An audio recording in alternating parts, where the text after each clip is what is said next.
when that happened, man, it was like, I was like, holy bleep, I just made, in 60 days doing very little work, what I, would work for my entire year at corporate America. And that just kind of helped me Yeah. really take off. You're listening to the Amplify Entrepreneur podcast, the show dedicated to helping entrepreneurs scale their businesses, increase their profits, lead their teams, and grow in every facet of their lives. Through the experiences of some of the most successful entrepreneurs in the game, we'll dig deep into their stories to learn from their most significant successes and failures. And now, here's your host, Nick McGowan.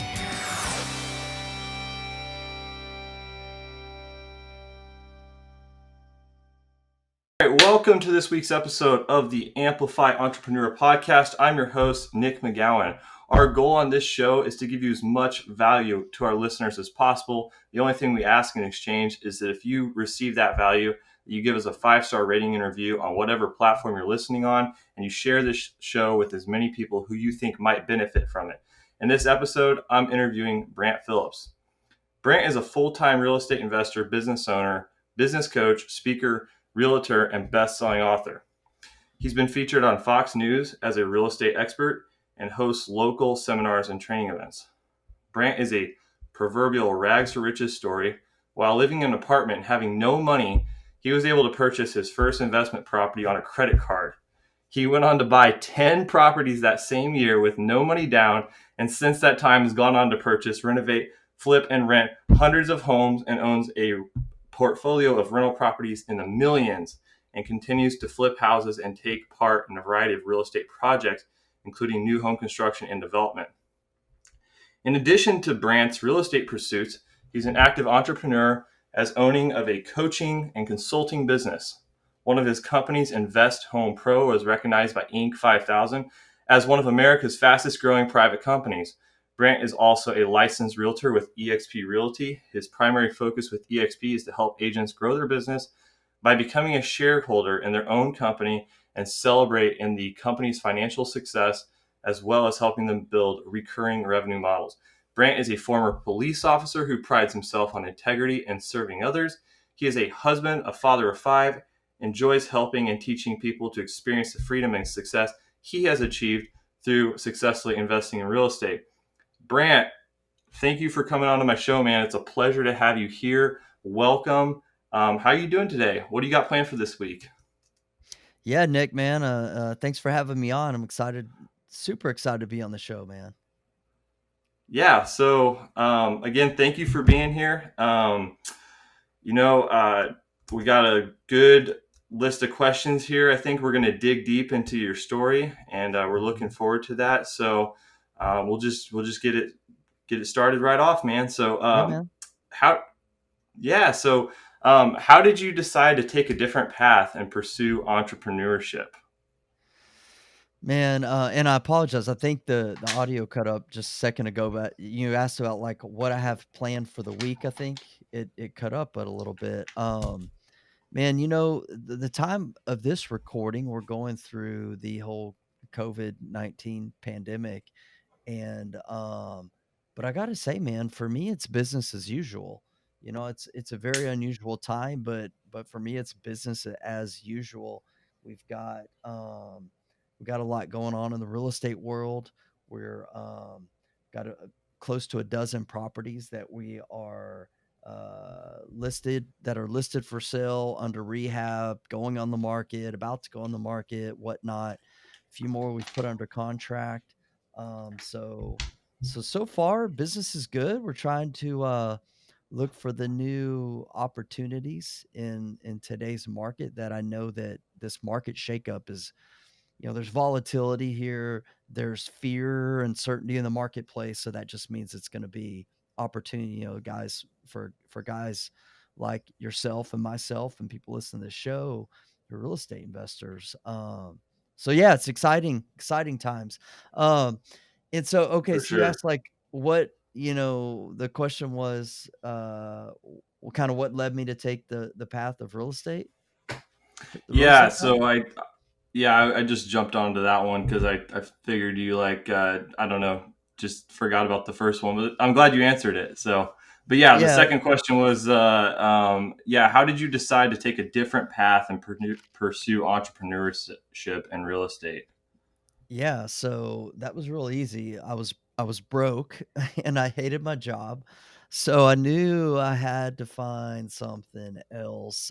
Kind of my story that uh, I'll try to shorten it up a little bit. I was in law enforcement for like 7 years, and that was kind of after college and my single days. And my wife and I had our first child, and at that time, I was working, as a police officer works, like weekends, holidays, night shifts, all kinds of different Hmm. hours, and so that was not great. It wasn't ideal to raise a family, but the other part being a police officer was the politics. The politics were just a game that I couldn't play, and so I was like, all right, I gotta bounce and do something else. And so I went into the corporate world. Didn't want to go into the corporate world at all, but and you have a wife and children, you do what you have to do. And I felt that was kind of the best path for me and my family, even though I don't know why I thought that. I mean, it was kind of I guess wishful thinking, because I'd seen my father as a child get laid off time and time again, and not be very happy with with his career path, so to speak. But anyways, I said, let me just give this a shot. I'll go to the corporate thing, and Hmm. till I could figure out something else. Well, I remember this day like it was yesterday. So I got this job and went my first day on the job. I came home. My wife's all excited because I've got this normal kind of 9 to 5, whatever. And she's like, "Hey," She's like, she's "You're like, doing "Man, it. You're doing what you're supposed to yeah, do, man. yeah, Taking care of the man, I'm family." being a good little sheep, And Yeah. she's like, "Babe, how was your first day?" And I remember just sitting there, kind of pondering her question, and I told her, I was like, I think I hate it. I'm pretty sure I hate it, everything about it, really. Um, and I told her, don't worry, I'm not gonna quit. I'm gonna provide for the family, but I'm gonna find something else. And at that point in time, we were just newlyweds, very still somewhat newlyweds, been married a year or two, and Hmm. didn't have much, and I had no idea what else to do. I didn't know any real estate investors. Didn't really there wasn't really many entrepreneurs in my family. So my close family, there were none, so I didn't know Yeah. what in the hell I was going to do. And um and to be quite honest, I didn't do anything for a couple of years, meaning I would dabble here and there. I'd, check some things out, but I didn't have any clear direction of where to go. And it was just kind of serendipity, I guess you could say. We went to one of her family reunions out on the East Coast, and she mentioned, she's like, "Hey, I've got this kind of a rich uncle, kind of, so to speak." She's like, "Hey, this guy's going to be there. It's one of my uncles. I don't really know him, but he's super successful. You should talk to him." And so I went and found the guy, and had a very brief conversation, but you could tell the dude was just he just kind of looked different and spoke different than everybody else. So I'm like, which one of these is not like the other? And so I told him, like, "Hey, I'm in this job, I don't like it, thinking about doing, something on my own." And he just kind of spoke some encouragement into me and talked a little bit about real estate. And I was like, Hmm. "I don't even know what real estate means. What do you mean?" Just encouraged me to start getting some education and going after my dreams. And so I took that little seed, and that was it. I just took that little seed and kind of made up my mind. I'm like, all right, I'm going to start pursuing something. And man, went to the bookstore, grabbed Rich Dad Poor Dad, a few other books. I began There you reading, go. yeah, man, that's how so many start, right? And I just kind of began Yeah. pursuing education, and just the pursuit of what I didn't know what it was yet, but I just knew that I was gonna chase after freedom. It was really freedom for me, what I was looking for. It wasn't money. For me, it was like I just wanted to do something that I enjoyed, that I was, excited, passionate about. That was the first goal. I wanted to be my own boss, Mhm. kind of control my time, control my destiny. And then and the money for me was always kind of the second goal. The first goal was absolutely freedom. Gotcha. Yeah. Yeah, No, I totally get that.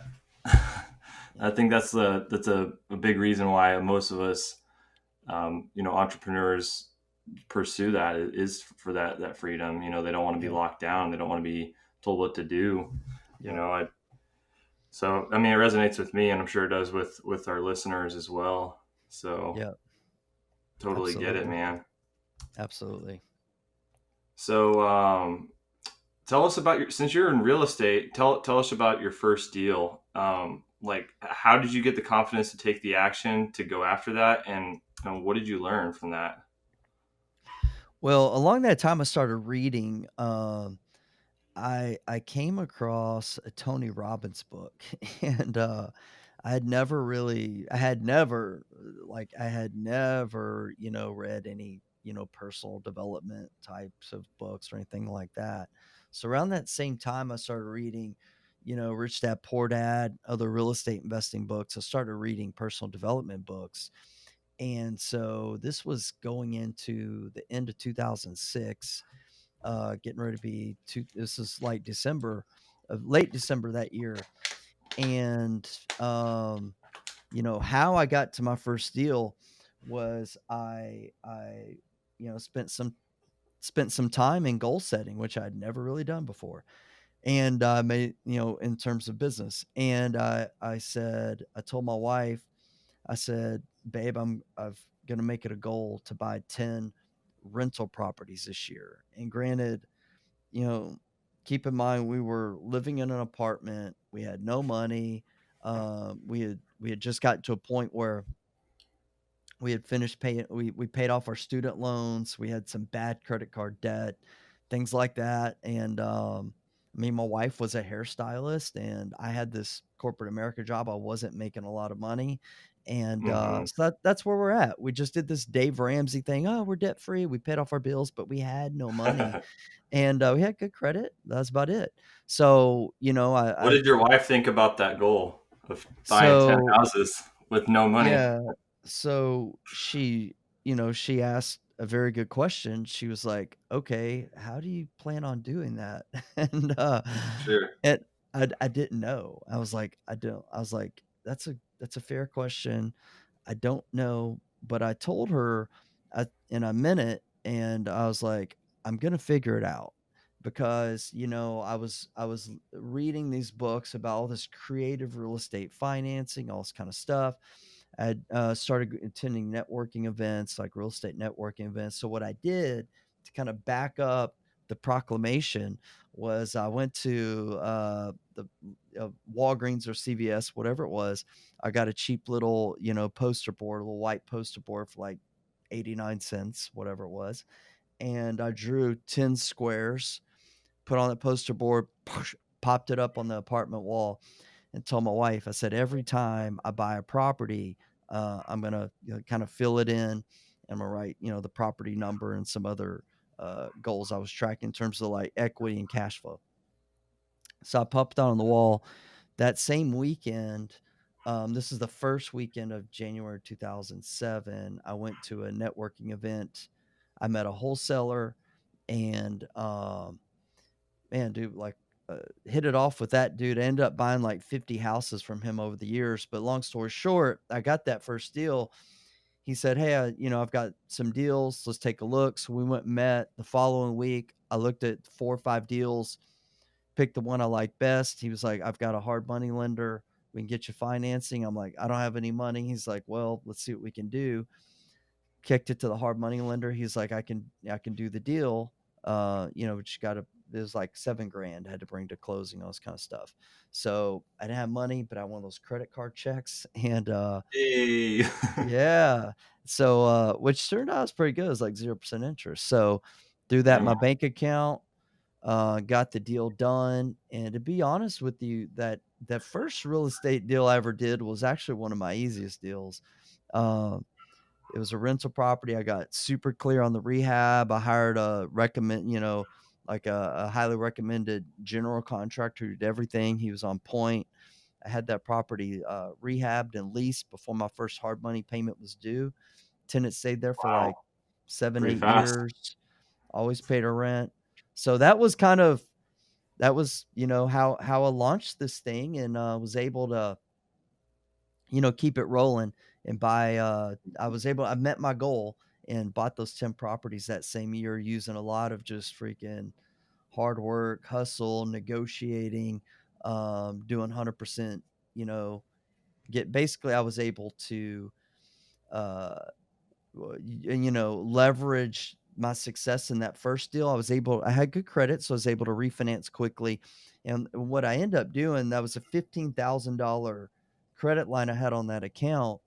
And I told my hard money lender, I was like, hey, man, I want to keep buying houses, but full transparency, you already know, you see my financials. I don't have any money. Um, and Yeah, so what I negotiated with them was I borrowed like 7,000 more dollars off that card, and I gave him like a cashier's check or something like that to his hard money company, and I was like, just keep it in your drawer. And he kept it there. I was like, if I ever don't perform getting refinance out of your loans, then you keep it. So I was able to navigate through that, and he basically kind of gave me a line of credit, so to speak. So he gave me 100% financing on my deals. I had to, work for the draws and I was able to get all 10 of them refinanced. And so that was that. And then after 10, the Fannie Mae requirements back then where you could only get 10. So then I had a whole new problem of how do I keep going from there? And that kind of was a good problem because it led me into putting together partnerships and raising private money and things like that. yeah, gotcha. So you got really creative to figure out how to make that work with none of your own money, and there's a lot of ways to do it. You just found a way that it worked for you in your situation. So Yeah, the and that's like I found I found a way that worked for my situation then based on my knowledge, yeah, and level of, experience at that point in time. The bigger lesson that I learned was, is being an entrepreneur, especially a real estate entrepreneur, is just basically just getting to that point where, all right, I'm committed. Like I'm gonna figure this out no matter what, and just that mindset and that commitment is the most important thing. If you don't have it, it's kind of a yeah, non-starter. Don't even take step 2. yeah, But once you get that, right.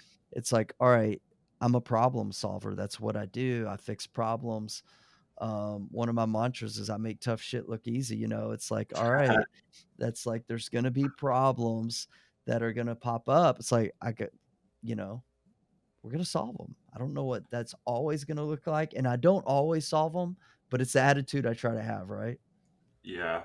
Yeah, I completely agree with you on the mindset thing. It starts in your mind, like if you don't have the mindset that you're going to do this no matter what, then as soon as like some obstacle comes up, it's going to shut you down. Yeah, So you absolutely. just have to know that like, oh yeah, you're expecting that. And if you can have the right expectations, you're expecting these problems, you're going to be able to push through it and Yeah, you're going to get around it. It might yeah, take like 50 different attempts, but eventually you'll get through it.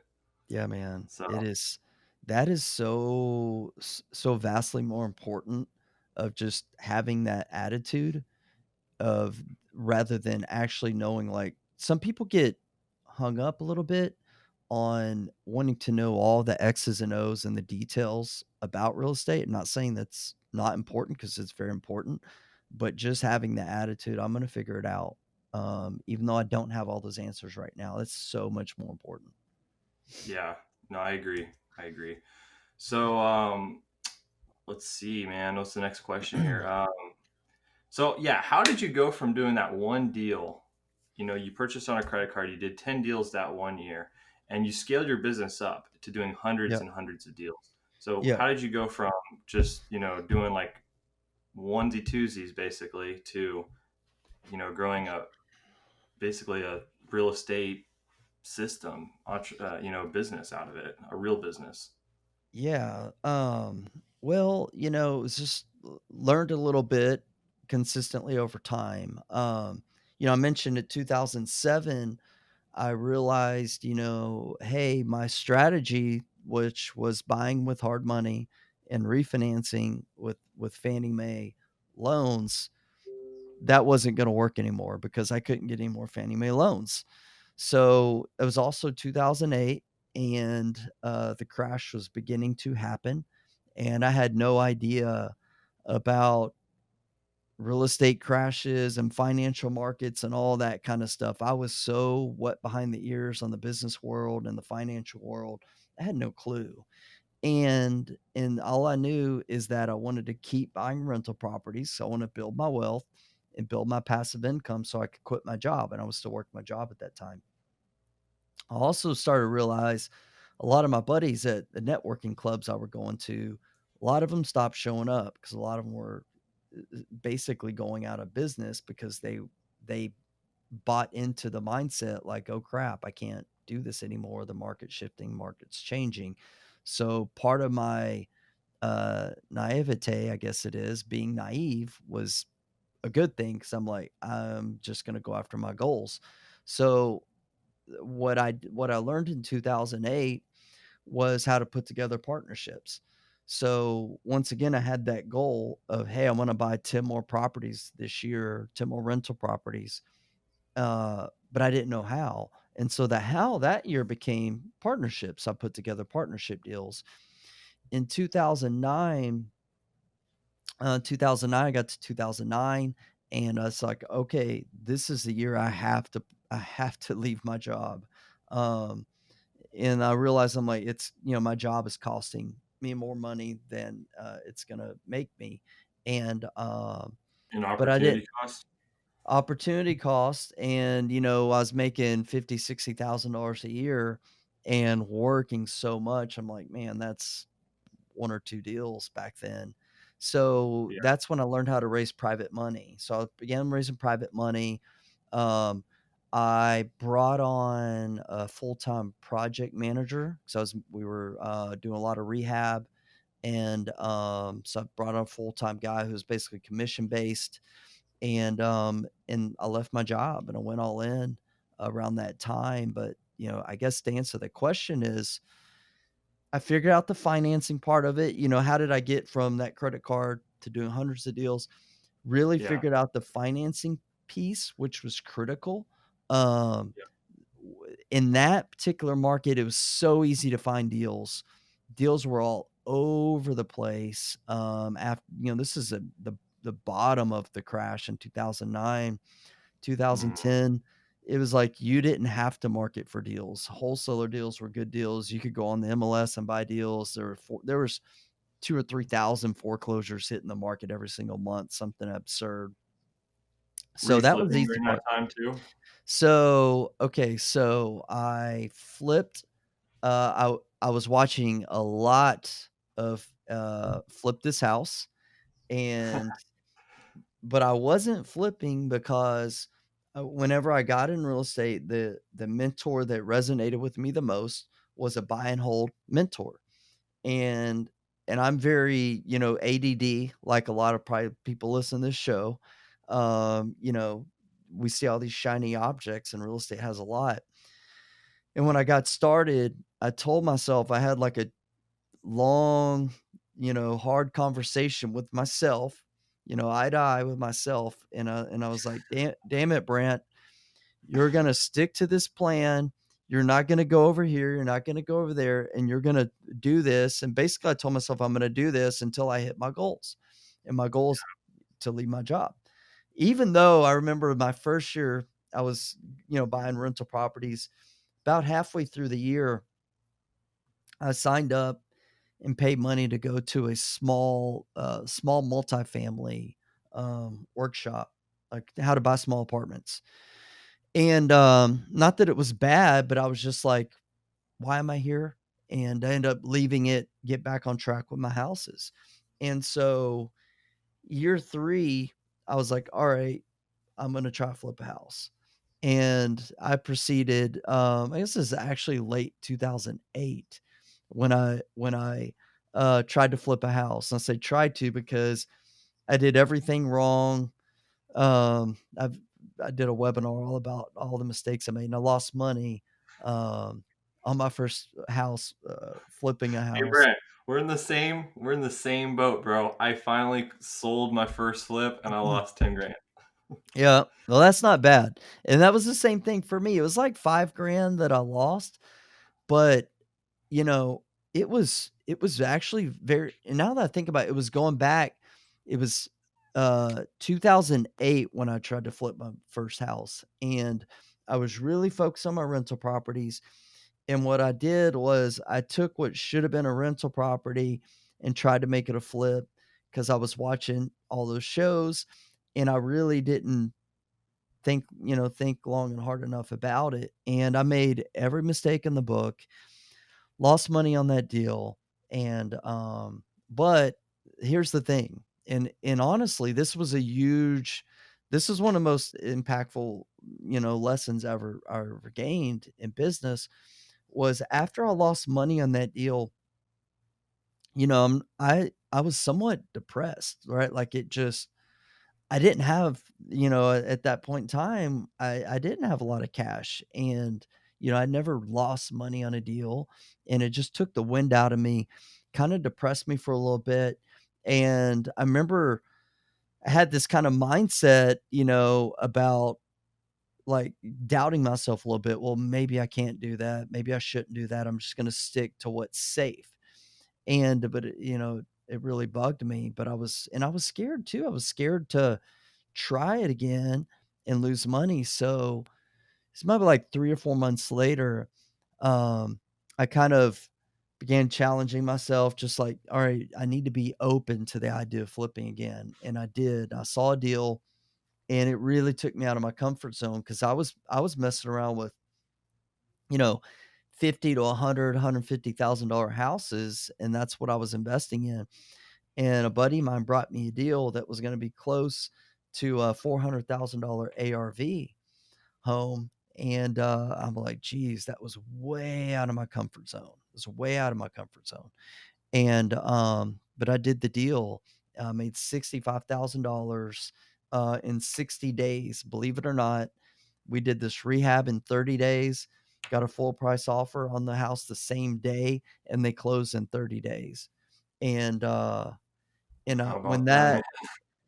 that happened, man, I was like, "Holy bleep, I just made, in 60 days, doing very little work, what I, would work for my entire year at corporate America," and that just kinda helped me Yeah, really take off proof of doing that concept deal. there. Mhm, Yeah. mhm.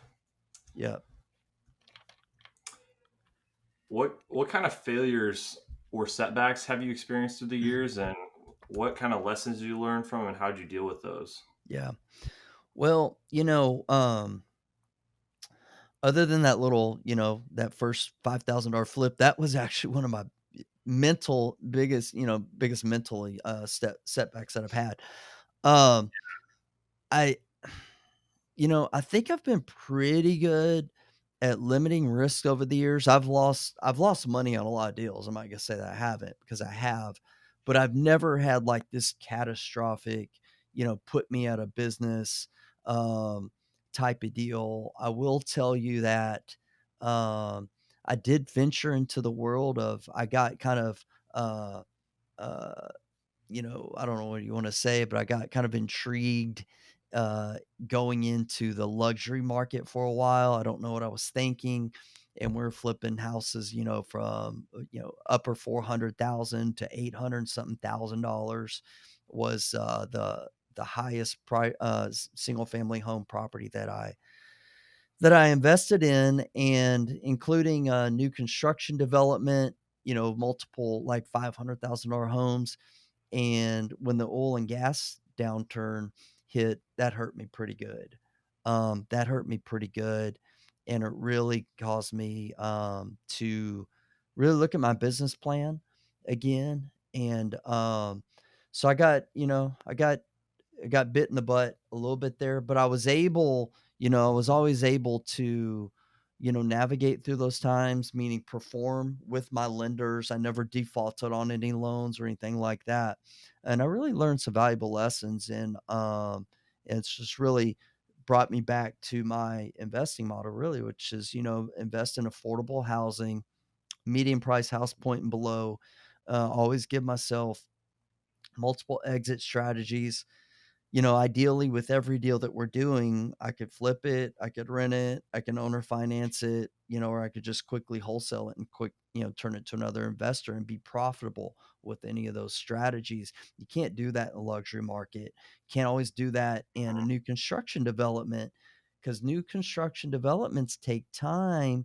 And, the as we're seeing right now, the real estate market and the cycles can change quickly.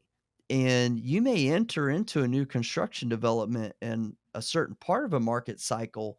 That doesn't mean that whenever you go to market that you're going to be in that same part of the cycle, right? It can be a totally different Right. world. So I learned that to kind of, Risk. hey, yeah, so to begin to not only look, you know, what's right in front of you, but 3, 6, 9, 12 months out ahead of you. You can't always see that with new construction development. So I'm not a big developer. That's not my strong suit. It's not my comfort zone. So those, despite, the hard times and the things that I've, experienced that have been negative, so to speak, in real estate, I tell I tell my students this. I tell, my children and loved ones this on when they experience heartache and pain, so to speak, in life and business. Those are truly the times when we learn the most. We don't learn a lot from our successes. We just don't. We learn when things hurt. And I tell people, whenever you go through a negative deal or a negative experience in life, cherish that moment. And if you can just create some space and time to allow yourself to get down in the dumps, depressed, or whatever, limit that time, but make sure that you take some time to extract the lesson. Cause I promise you, there's going to be times in your future where you can learn from that and use it to grow, and you can turn that pain to power, so to speak, right? That Mhm. time of heartache or heartbreak or whatever to actually increase your production in the future. Yeah, absolutely. I've experienced that as well, and it's absolutely correct. Yeah. It's hard to see it during those moments where you're down and you're feeling defeated, but you just have to look at it from that angle, and Yeah. that's the key. Yeah. So, what would you consider like as your biggest success, and what did you do to achieve it? Well, man, we mentioned at the beginning of the show or before the show started, I think, we're gonna keep this thing real and raw, man. Honestly, my biggest success I would say is nothing to do with the real estate. It's just more on a personal level. Um, Keeping my marriage intact when we were up against the ropes, fighting divorce, um, accomplishments just with my family. We have 5 children and, wouldn't trade, what my wife and I have built as a family, for anything in the world. So that's what I'm most proud of. I guess other accomplishments, we've done things. We made the Inc. 5000 list when we were, trying to grow really quick, and the books and going on Fox News, all that stuff's good, but it's not what I'm most proud of. It's really just things on the personal level, like I mentioned. And I would say in terms of real estate, in addition to just not giving up, like staying in the game even when things were really, really hard, and whenever like big problems land on my desk, and they still do to this day, staying in the fight, not tapping out. Um, and I was doing some math the other day and looking at, loans and my portfolio and things like that. And I realized I've made over like 5,000 mortgage payments. I think it's in the 6,000 range of mortgage payments to to my lenders, banks also, but my private lenders. And that's probably like the thing I'm most proud of, is that despite the bumps, the bruises, the market shifts, all that kind of stuff is I've always been able to, even starting with nothing, been able to perform for my lenders when it hasn't always been easy. Really, my private lenders, and I've built some really, really, really good uh, partnerships and relationships with my private lenders, and they mean the world to me. And I wouldn't be here without them. And so we help them, they help us. I'm able to help my family, employees, and things like that. I think that is what I'm most proud of in terms of real estate success, so to speak. Awesome. Yeah, man. The stuff with the family, it's priceless. You Yeah. know, money can't Yeah. buy it. No, absolutely So not. thank you for sharing that, Brant. Mm. What would you say? What's been the craziest thing that's happened to you over your years in business, man? Give us a good Man, story. I'm sure you got one. oh man, you know, knock on wood, I haven't had like horrible, like all this kind of like crazy, crazy stories. Like a buddy of ours, uh, a friend of mine, Connor, like they literally found a dead body in the back of this house, that he bought, and it turned into this federal investigation, all this kind of stuff. Well, don't tell too much about it because I'll probably have Connor on Yeah, here. I But asked him to share that story. Um, we almost got a reality show. They did what do they call it? The initial show, like, to launch the Sizzler or something like that. Um, did not get it. I guess I don't have what it takes to go on reality TV, but that was kinda cool. I don't know if that's crazy or not. Um, dude, I've avoided, like, some of the really, really bad, terrible things or crazy things. I wish I had a better story to share with you. I don't. I've got can't blame you for that, man. yeah, Yeah, no, we don't want the crazy stuff. Somehow yeah. you somehow avoided it. Yeah, I mean, I've got all the kinda little stories. We bought mobile home parks, and we've had deaths and other type of mysterious deaths that may or may not have been investigated as murders, and people shooting guns, and you know all kinds of like prostitution stuff, but nothing really crazy comes to mind right now. Other That than that sounds type of stuff. pretty crazy to me, man. I mean, prostitution, Yeah, murders, like yeah. I had an NBA Hall of Famer one time call me asking me to forgive the rent owed by a renter. I will not say his name, because she an was an NBA player.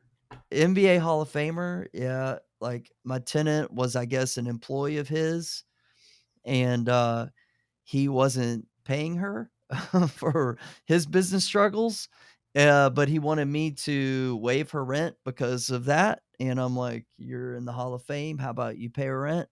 Um, so stuff I don't know, Seriously, stuff like that. Yeah, probably already spent all of his money. I guess so. Brant, what advice would you give to someone who's just starting out as an entrepreneur? Yeah, well, I think kind of what we mentioned a little bit already is just get 100% committed, right? Just create those goals, get, laser beam focus on what you want to accomplish. Put on your blinders so you're not distracted and going down other rabbit holes with the ADD thing. Just get 100% commitment level. Um, don't give up. Like, get out there, get after it. Don't give up. Realize that success in real estate, it's slow and steady wins the race, right? Like, it's the tortoise and the hare. Slow and steady wins the race. One of my mentors told me, he's incredibly, incredibly successful. And we talked about this in actually in one of my books that I did. And he said this, and it stuck out to me. He said, Brant, it really takes about 10 years, takes about a decade to actually learn how to make real money. He's like, it takes a decade to learn how to begin. I think it's a begin making real money. So I see a lot of people come in, kind of with that get rich quick mentality, trying to make a quick buck. But you can't build a business that way. You're not going to build something long term wealth, anything sustainable, with that mindset. So come in um, with that attitude that it's a long race and slow and steady is going to win this race. I mean, look at it right now. This is 2020 when we're recording this.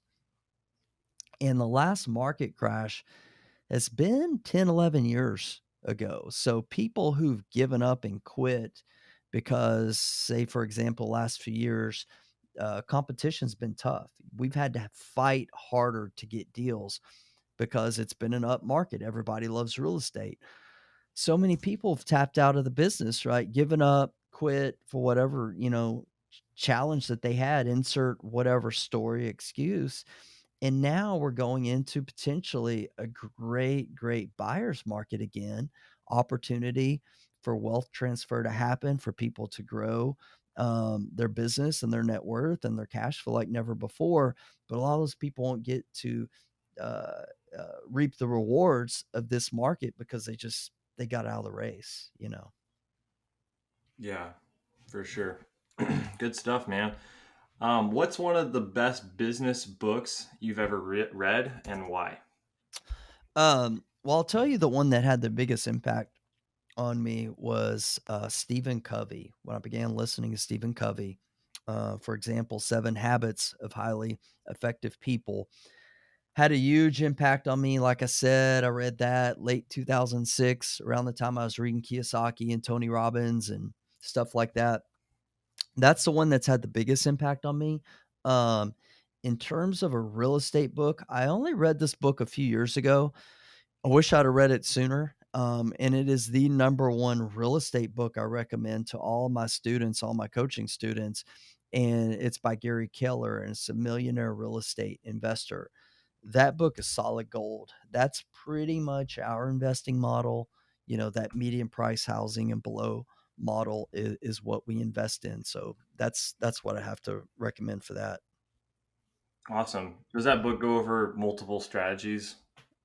It's primarily single family deals, but yeah, but absolutely yes, in terms of you flipping it, renting it, multiple exit strategies, Also, absolutely. exit strategies. Yep, Gotcha. yep, absolutely. Cool. Yeah, I haven't read that one yet. I believe I got both of those on Mhm. my reading list, though. Trying to read 52 books this year. Yeah, good. That's a That's a lot, man. challenge. I did 40 Yeah, last year. I've spent it. I nice. guess I'm a little bit older. I've always read a lot of books since I became an entrepreneur, but I've been doing a lot of listening to a lot more podcasts, YouTube shows, Yeah, all that kind of. I've been just consuming a lot of those these days rather than just books. yeah. I listen to a lot of podcasts too, but Yeah. there's something about just reading a book, where you Mhm. can just read a sentence and then just wow, that's a really deep thought, Mhm. just chew on it. Yep. So I really love books too. Yep. Is there something I should have asked but I didn't, Brant? Oh man. I don't know, man. What I do for fun, something like that. I don't know. All right, what do you But do for fun? man, it's all about the kids and family. I'm a little bit older than you, but or a lot older.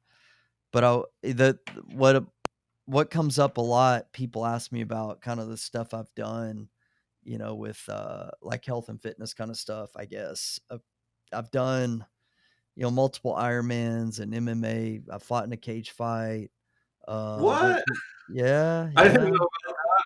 yeah. I Video recording somewhere? dude, I will Maybe we can never our I guests. I got knocked out, and Oh my so god. I have some incredible still shot photos I've released, but I don't think I'm gonna release that video. Um, you know, Oh, uh, yeah, I've done SEAL Fit. I went and trained with Navy SEALs through a something called Kokoro, which is like a 50-hour no sleep, beat the crap out of you thing. A dude actually died in my group.